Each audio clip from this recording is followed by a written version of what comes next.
Okay, we are live for the first time in a long time. Welcome back, everybody. And who better to kick off the first live chat since the beginning of February than A.R. Grimes? Thank you so much for joining us. Oh, thank you for having me. This is going to be fun. I'm super excited to have you here. And I'm sorry, everybody. I know that I sound sort of stuffy. I'm still overcoming this last bout of crud, but I, we're moving on. We're getting past that finally. Gotta So, get past. yeah, so you came and you did a live read for us in February of A Waddling Snare. And that was fantastic and epic. But for those who didn't catch it, by the way, if you didn't catch it, you want to, the link's in the description box. But for those who didn't catch it and don't really know who you are or what you write, why don't you tell us a little bit about yourself? All right. Um, as Catherine said, my name is A.R. Grimes. The A stands for Angela. You may call me Angela. I just choose to use my initials so that there isn't gender bias because I believe that's a thing. Sometimes when people look at a fantasy book, they're like if they see a woman's name, they'll think one thing that's different than if it's a male or Oh, typically yeah. male name. So yeah, so that's why I choose to go by my initials, and it just sounds more professional. I don't The know. fact that they think something at all, Yeah, versus seeing a name and just skimming over. yeah, exactly. Yeah. But anyway, I am a young adult fantasy author. Um, I have one published work and one that is up for pre-order. They are part of the same series, a series called the Wildling Dream series. And the first book is called Wildling Snare, and the second one is Wildling Trials. Are you sensing a trend yet? But anyway, those are my books. I also have a website and a blog, which you can find in the link tree. And there's links to my books in the down below in the about section. But anyway, I I'm a writer. It's not my day job, unfortunately. I do have a day job to bring in the bacon.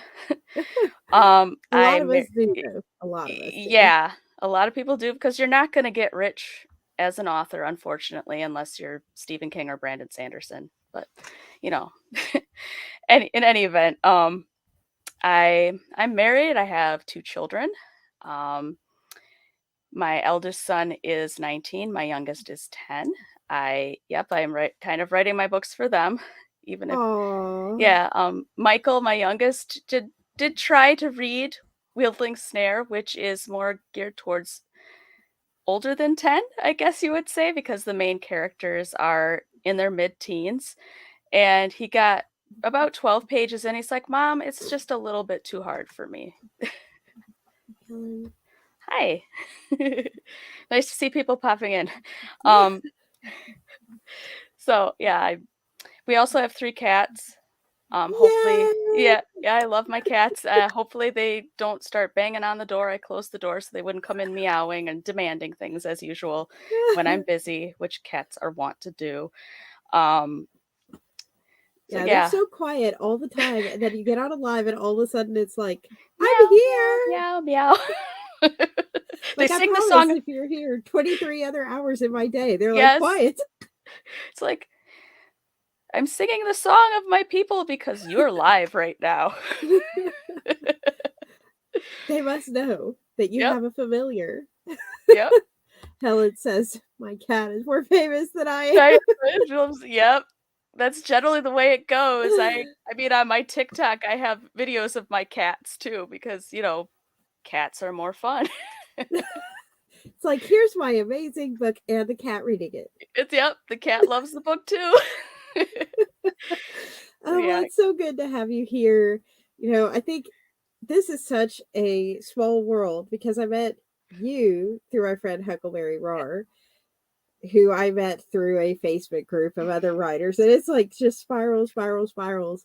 Yep. But it's been such a pleasure hearing your books and hearing your journey because you bring your faith into your writing, but not in a very like slam you on the head way. The character has a lot of faith, I feel like, and so does I don't want to give away too many spoilers. A secondary important character. Um, but Helen starts us off with a question: what made you start writing YA Oh, fantasy books? okay. As opposed to adult fantasy books. The funny story, I started writing Wielding Snare. Actually, didn't really think about YA versus adult. I mean, the way back when, 20 years ago, when the story first started. Oh my gosh, that was a long time ago. The main character, Enoch, is the same age, 16, but the way my prose was written was more geared towards adults, not because of any adult content, but because of the number of syllables in my words that I used. I was trying to impress people. So, yeah. Anyway, I started doing gearing it more towards YA because of the age of my main characters. They're teenagers, so the books should be geared towards the teenagers, which means I needed to shift the way I presented things and how I wrote. Normally, people don't want huge, dense paragraphs filled with descriptions, which I have a tendency to go on describing things like Robert Jordan. Like that's the epic fantasy side, Yes. though. Yep. Really, I love epic fantasy, and there's elements of epic fantasy in my books too. yes. So that's kind of how I started writing. I thought, I need a way to market this to somebody. I had to pick an audience. So I chose YA fantasy. And I love writing fantasy because that's what I grew up reading. And I want to write a story the way I want to write it. As I was reading, I mean, there was J.R.R. Tolkien's books and there was C.S. Lewis, and they put a lot of their faith into their work. But Hmm. I really wasn't seeing a lot of contemporary writers inserting the Christian faith into their work. So I thought, I'm going to write what I want to read. And Hmm.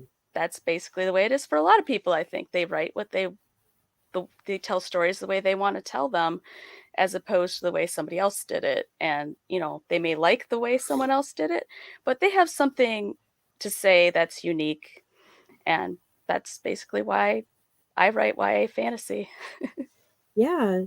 And I think it's interesting that you point out, what's being written modern day. We had a different author come on in one of our beginning of the year panels, Amina, who has Hmm. some Muslim faith brought into her stories and was Ah, just talking about, how difficult it really is as an indie author to bring whatever your personal faith is into your works without taking away from the fantasy world you've created and just be accepted by publishers. And I might be misremembering, but I feel like she said something about querying traditional and one being a mm-hmm. woman of color, and then also having the faith inspiring could have made it a little harder for her to pitch. So is that Right. part of why you went indie as well? Absolutely. That and wanting to have complete control over my work. Hmm. Also, from what I've been hearing, even if you get into a traditional publisher, you end up doing all the marketing yourself anyway. And that Hmm. was the would have been the only reason to go traditionally published was if they were able to take care of that end of things. But Hmm. alas, I've got to do everything. And I think your books walk that line very finely. For those who are watching, maybe you're not, Christian, you have not a whole lot of interest in reading Christian books. It's not over the top, like boom, boom, boom. I think it's a book just about faith in general that's going to inspire you too. And that's a hard line to cross when you're indie because on the one hand, you can't really pitch to a Christian press because it's not overtly Christian. But on the other hand, it's not also maybe necessarily mainstream. No. So it's got just an interesting you balance it very, very well. Did you find it challenging or did it sort of just write itself in the level that you have? Um, it kind of wrote itself in, but there were times where I had to look at it, and I had other people read it too, just to tell, people who don't share my faith Hmm. necessarily, and to say, does this seem preachy? Does it seem too much? And, I was given, some comments like maybe you don't want to put so much of this in there or you want to take that out.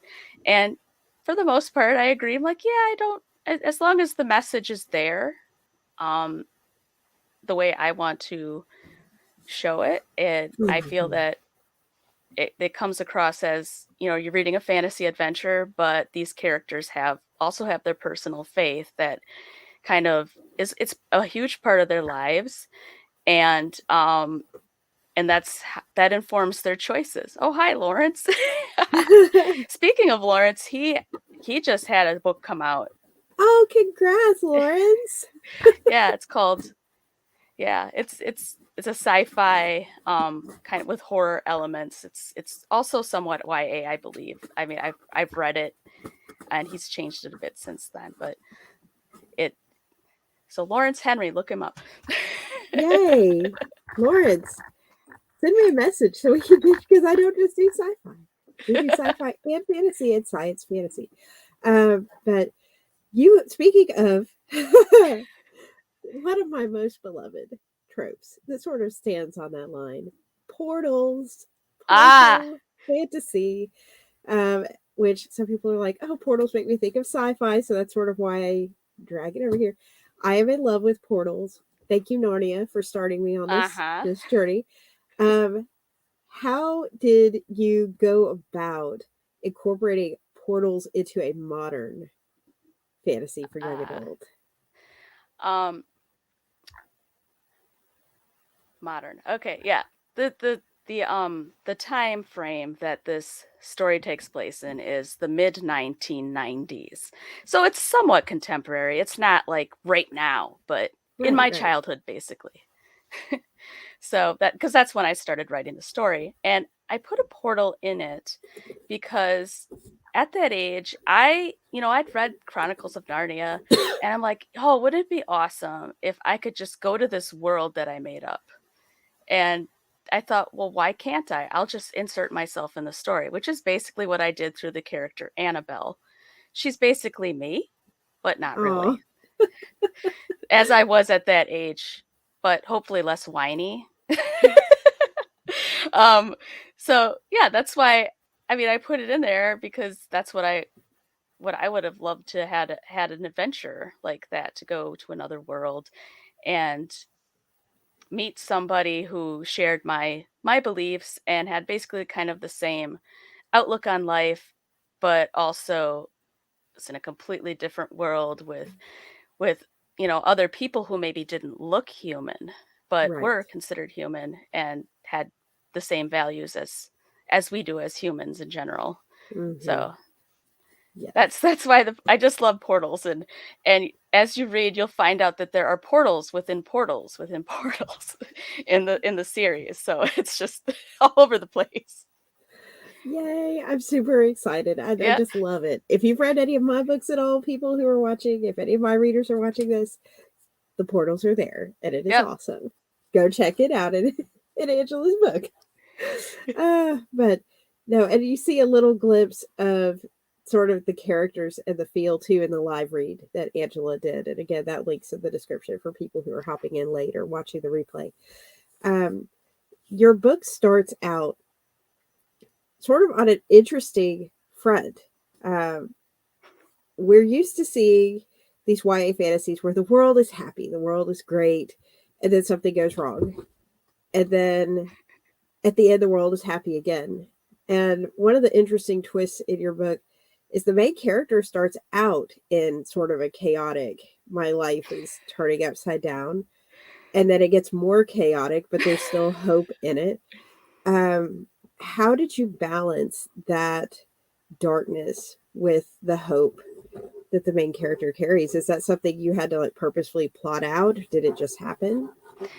It a little bit of both.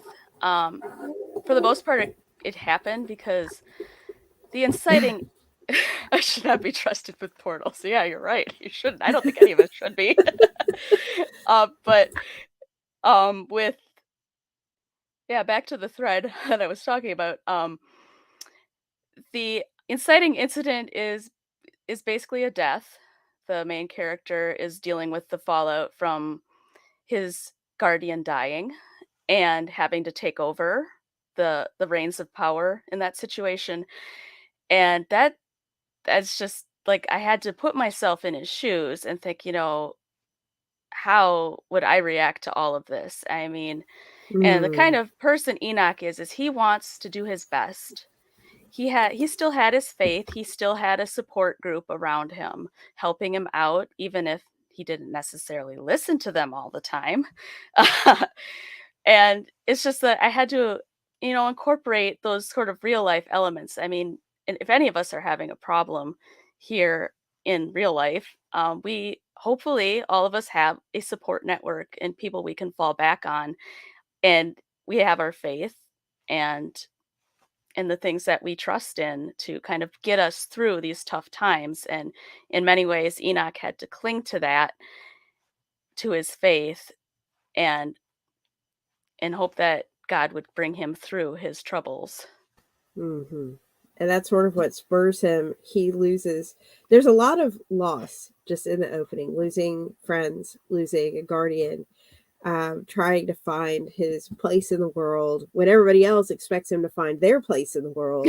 Yeah, just, right. just a lot of weight on his shoulders, and I think it's just a really powerful story. And I know you mentioned earlier that Enoch is not the character that you inserted yourself into as like this is the version of me. But what was the most challenging aspect of writing him? The most challenging aspect of writing Enoch was trying to make him sound like a boy and not a girl. Because in my original version of writing it and reading back on some of the I'll call it junk that, that I wrote, he sounds like a whiny little girl. Like just very whiny. And I'm like, I had to kind of put him into this, like in this persona where he is trained as a warrior, Hmm.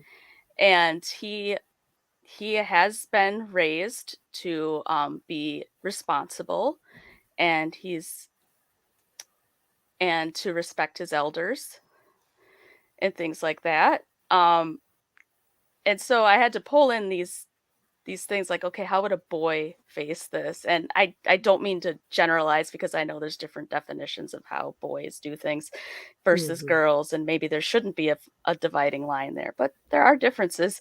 And so I would kind of look at how my sons would react to things and their friends, and kind of pull that information in to create Enoch and make him a believable 16-year-old boy who is struggling to show everyone yes, he knows what he's doing, even if he is a little bit, doubting himself.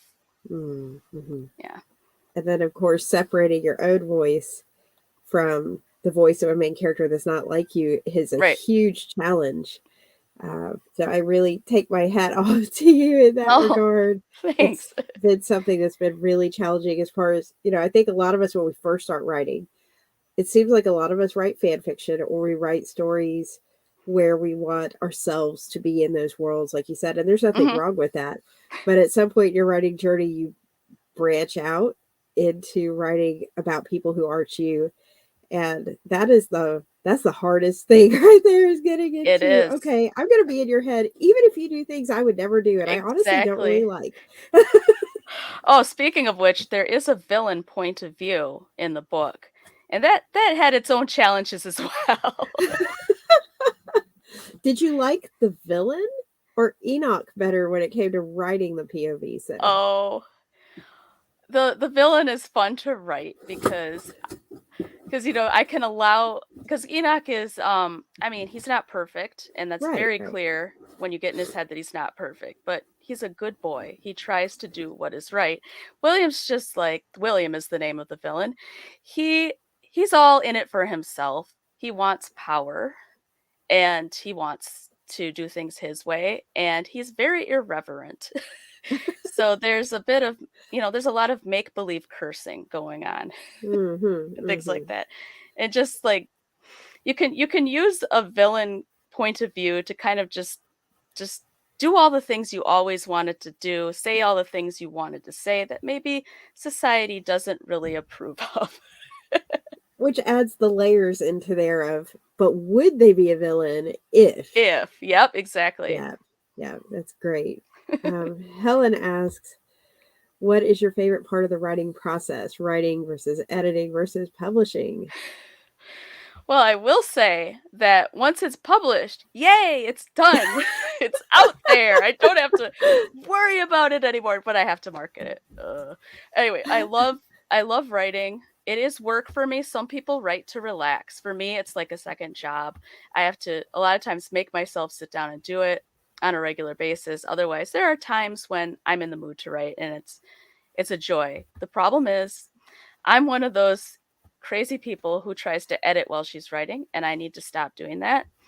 I recognize that fact. I like editing. I like picking things apart and making them better, but for a first draft and you're trying to finish something, you've got a deadline, you just got to throw all that out the window and just write your story.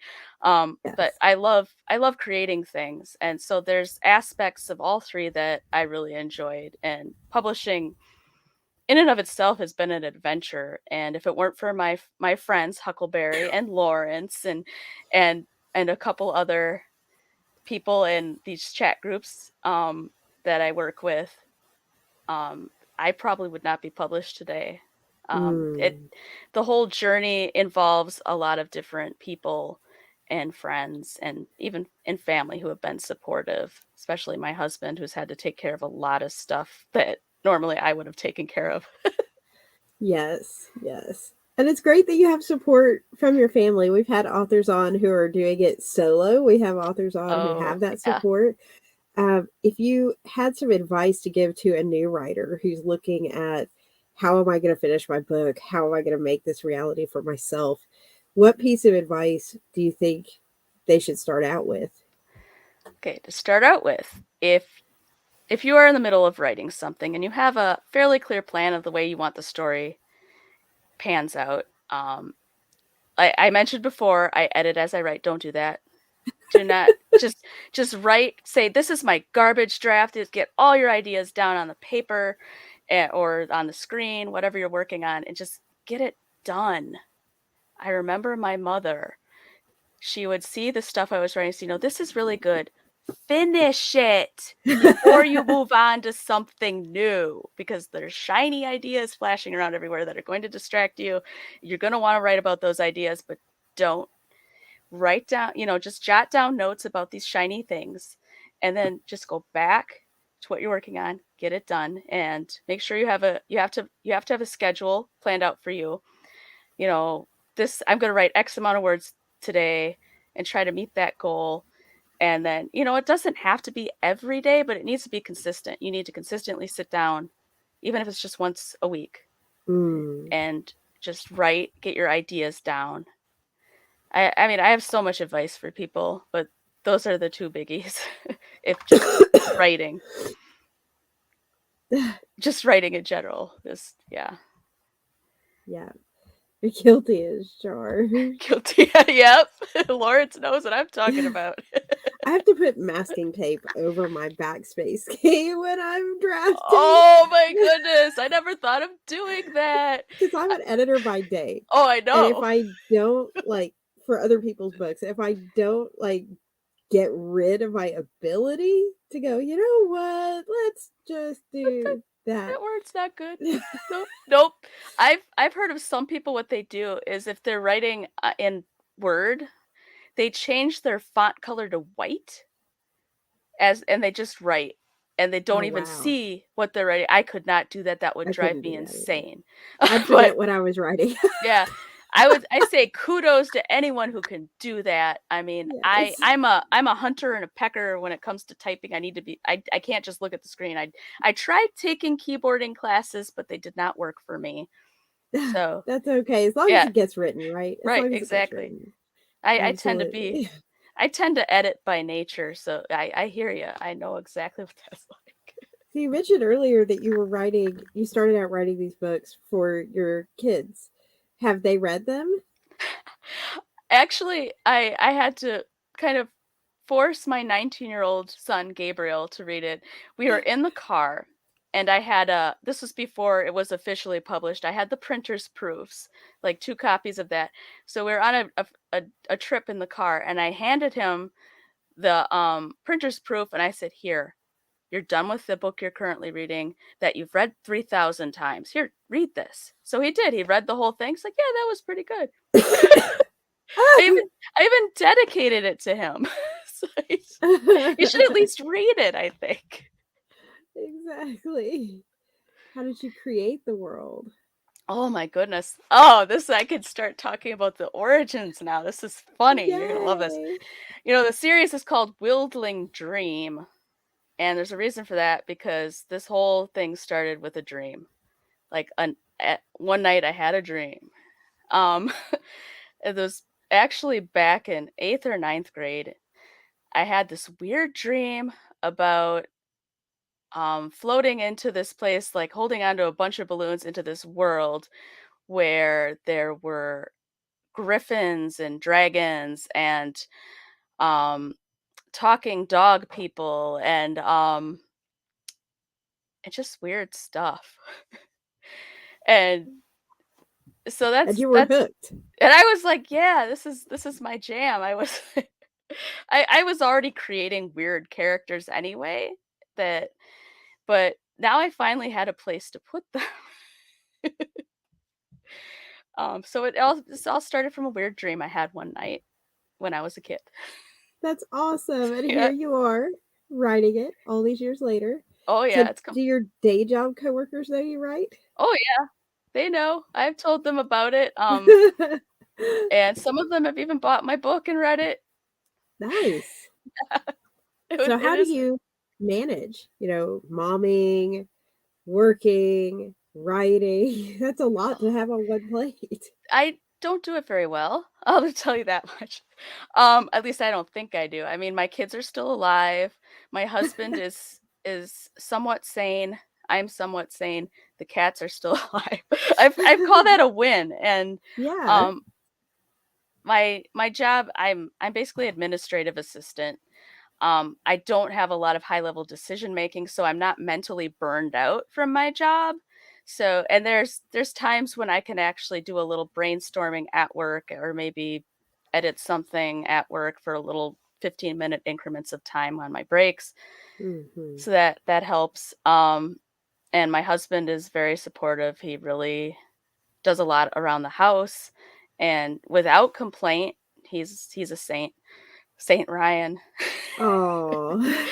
And yeah, and luckily, Michael is my youngest and he's 10. So he's pretty much, it's not like I have a baby or a toddler who I need to like watch all the time. That's a different story. I admire these authors with young children, like 3 of them under the age of 3 or something like that Yeah. who just who are able to write and they put out more than I do. They're more productive than I am. So maybe it's true that the people who are the busiest get the most done. And I just need to be more busy, I guess.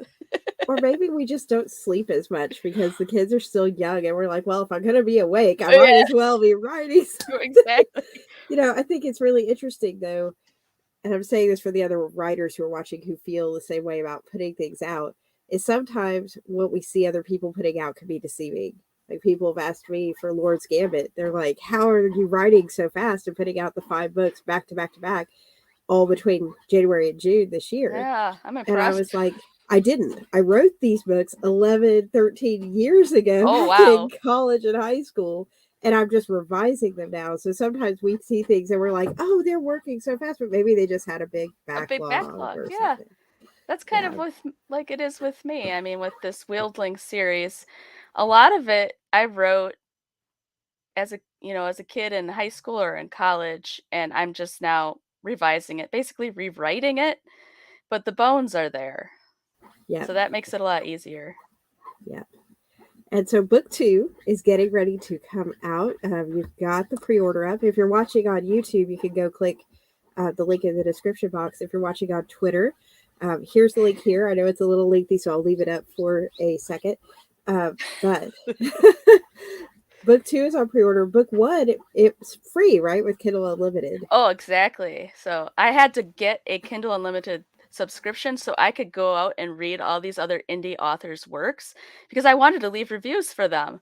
And I thought, well, I can't afford to buy everybody's book, but I can afford to get a subscription to KU, and then I can like read like 10 or 13, 20 different books a year and leave Yeah. reviews for them, help them out. KU has been awesome for my wallet. It has sucked for my TBR list. Yes, it does. It's like, oh, here's another book. Here's another book. Oh, I love this one. I got to read that one. It's just a limitless, endless stream of check this out. Like, write your own book while you're not reading this Well, and you're this and this. exactly. But yeah, if you're watching and you're new to Angela, new to her books, definitely hop down in the description box on YouTube.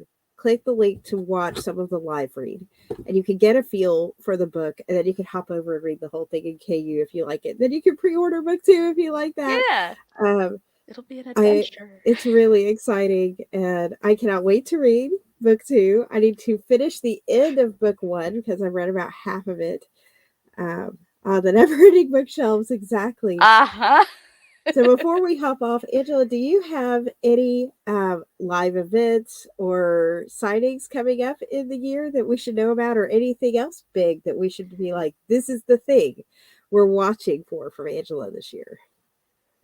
There, Huckleberry Rar and I are having an event on March 27th, I believe. It's in Sheboygan, Wisconsin. So it's kind of like, Nice. unfortunately for a lot of people listening, it's a long ways away. And the place is called the Word Haven Bookhouse. It's an excellent indie bookstore. I love indie bookstores. Um, so if you just want to look that up, Word Haven bookstore, I like bookshop, bookhouse. Yeah, I'm sorry, I'm mangling it again. But yeah, it's what we're doing is basically teaching, like having workshops or classes about how to write a book, how to get published, just basically sharing our experience as indie authors to help out other people who may be these new and upcoming writers who would like to get in on the action. Mm-hmm. Oh, you found it. That's right. Yeah, there it is. Excellent. That's the place. Yeah, Kelly D. Holstein, I hope, Yeah, .com that's close. / Wordhaven. Yeah. Uh, Helen wants to know, how many books are you planning for the series, or do you know yet, Angela? For this, for Wieldling Dream, I have 7 planned out. It might be 6, it might be 7. It'll probably end up being 7 because 7 is a very important number in the world of Tahara. Well, here too on Earth, but in my world, it's important. But after that, I'm planning on writing future series as the characters grow older. You know, I don't know how allowed that is because it won't be YA anymore. It'll be NA maybe, and then regular adult. And so it's kind of like the Harry Potter books, how they aged with their audience, sort of like that. Or like a Um, modern day Anne of Green Gables, not same oh yeah, genre, but yeah. yeah. Oh, I loved Anne of Green Gables. It's like What watch her another? as a kid and then watch her Yep. get married and then watch her kid. Oh yeah, it's a lovely series. Um, but yeah, it's kind of like that. The characters get older and then they get married and have kids and what their kids get up to. So I have a whole bunch of things planned. A lot, a lot. I have no end in sight of for the whole for the whole cycle of Tahara. It's It's expensive. it Very is. excited though. Very exciting. Yeah. You know, and Chronicles of Narnia does that too, where it Mhm. goes from Magician's Nephew with Diggory and Polly to Diggory being the professor Yep. in Language of the Wardrobe. Sorry for spoiling that for anybody who Oh didn't know. no. But at this point, I figure if you're watching this, you probably already know Oh, a little bit about Chronicles of Narnia, or you don't know anything about it at all. And then you'll read the books and be like, who is she talking about? you'll forget by the time you get to it anyway. Exactly. Yeah.